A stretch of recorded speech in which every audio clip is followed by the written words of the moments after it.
श्यामपट्ट, English में इसे black board कहते हैं। शिक्षण में दृश्य श्रव्य उपकरण यूज़ किए जाते हैं TLM, जिसमें से ये दृश्य उपकरण के अंतर्गत आता है।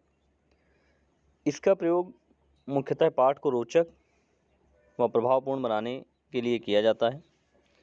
इसके द्वारा शिक्षक छात्रों को चित्र, मानचित्र, रेखाचित्र, चार्ट और अन्य चीज़ों को, जैसे कोई फार्मूला है, वो सब लिखकर इसके माध्यम से समझाता है। इसमें चाक का प्रयोग किया जाता है। एक काली सतह होती है जिस पर चाक के द्वारा लिखा जाता है।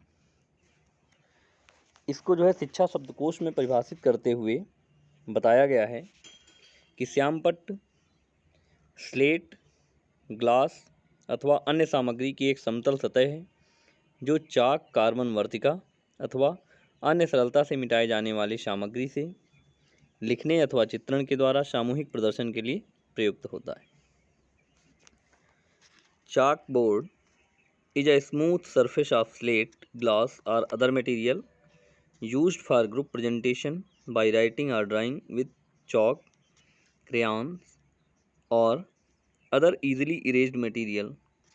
Dictionary of education.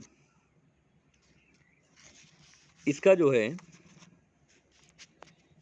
अमेरिका के national institute of industrial psychology ने शोध द्वारा यह सिद्ध किया है कि पीले या हल्के हरे रंग के बोर्ड पर नीले चाक से लिखने से छात्रों के नेत्रों पर कम दबाव पड़ता है। आपने देखा होगा मोस्टली अब जो स्कूल्स में यूज़ हो रहे हैं वो ग्रीन बोर्ड यूज़ हो रहे हैं, तो वो इसी रिसर्च के माध्यम से हुआ है।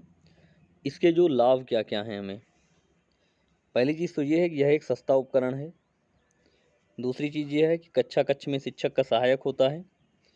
छात्रों के ध्यान को केंद्रित करने का महत्वपूर्ण साधन है और मौखिक कार्य की तुलना में श्यामपट्ट पर लिखित कार्य अधिक प्रभावपूर्ण होता है। इससे सामूहिक कार्य में विशेष सहायता मिलती है। इसका प्रयोग पाठ्यवस्तु से संबंधित प्रत्येक कार्य के लिए हो सकता है। श्यामपट्ट शिक्षक और छात्र दोनों के लिए उपयोगी है। शिक्षकों के लिए यह शिक्षण को प्रभावपूर्ण बनाने का साधन है और छात्रों के लिए आत्माभिव्यक्ति व ज्ञानेंद्रिय सहभागिता का साधन है। आत्माभिव्यक्ति मीन्स जो है हम आत्म मीन्स स्वयं, और अभिव्यक्ति मीन्स जो हम एक्सप्रेस करते हैं चीज़ों को, ठीक है। अब इसका प्रयोग करते समय मोस्टली होता क्या है, हम लोग श्यामपट्ट का प्रयोग तो कर रहे होते हैं लेकिन हमें ये नहीं पता होता कि हमें क्या क्या सावधानियाँ रखनी चाहिए इसका प्रयोग करते समय। तो उन सावधानियों के बारे में बात करते हैं। पहली तो सावधानी ये है कि इसमें सामान्य प्रविष्टियों की पूर्ति सावधानी से करनी चाहिए। हम क्लास में पहुँचे सबसे पहले हमें जो उसकी बेसिक मतलब जो एंट्रीज़ हैं, जनरल एंट्रीज़, उनको करना चाहिए। उसके बाद जो भी हमें श्यामपट्ट पर लिखना है उसको बिल्कुल हम शुद्ध, स्पष्ट व बड़े बड़े अक्षरों में तथा सीधी पंक्तियों में लिखें, जिससे कक्षा में जो छात्र हैं वो सरलता से देख व पढ़ सकें उस चीज़ को। दूसरी चीज़ है कि श्यामपट्ट पर चित्र, रेखाचित्र, मानचित्र आदि बनाते समय उसमें भी हमें विशेषतः ध्यान देना होगा कि हमें स्पष्टता और शुद्धता का ध्यान देना होगा। हमेशा श्यामपट्ट पर लिखते समय हम 45 डिग्री पर खड़े होंगे और श्यामपट्ट के राइट साइड में अर्थात दाहिनी ओर खड़े होंगे।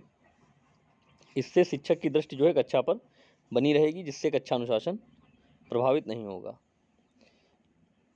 श्यामपट्ट के सामने मुँह करके कभी नहीं लिखना चाहिए, जिससे कि श्यामपट्ट ढक जाए। छात्रों को दिखलाई न पड़ने से कक्षा अनुशासन बिगड़ने की संभावना होती है। जब हम बिल्कुल श्यामपट्ट के सामने खड़े होकर लिखते हैं तो उससे क्या होता है कि छात्रों को पता होता है कि आप नहीं देख रहे हो उनके ऊपर। जब आप नहीं देखोगे तो वो अनुशासनहीनता करेंगे, जिससे कक्षा में जो है कहीं ना कहीं शोरगुल होगा और उससे कक्षा प्रभावित होगी और आपकी जो सक्सेसफुल क्लास कंट्रोलर एक क्वालिटी होती है उसमें भी कहीं ना कहीं इसका इफेक्ट दिखाई देगा। अगला है श्यामपट्ट पर लिखते समय मुँह से बोलते जाना चाहिए। इससे क्या होगा, कक्षा का वातावरण नीरस नहीं होगा और छात्र एक्टिव होंगे।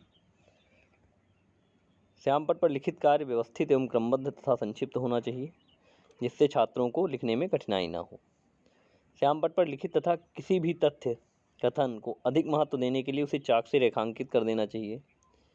इसके लिए हम कलर्ड चाक प्रयोग कर सकते हैं। जैसे श्यामपट्ट पर चित्र, रेखाचित्र, मानचित्र और चार्ट आदि में आवश्यकता अनुरूप रंगीन चाक का प्रयोग करना चाहिए और इसे संकेतक से समझाना चाहिए।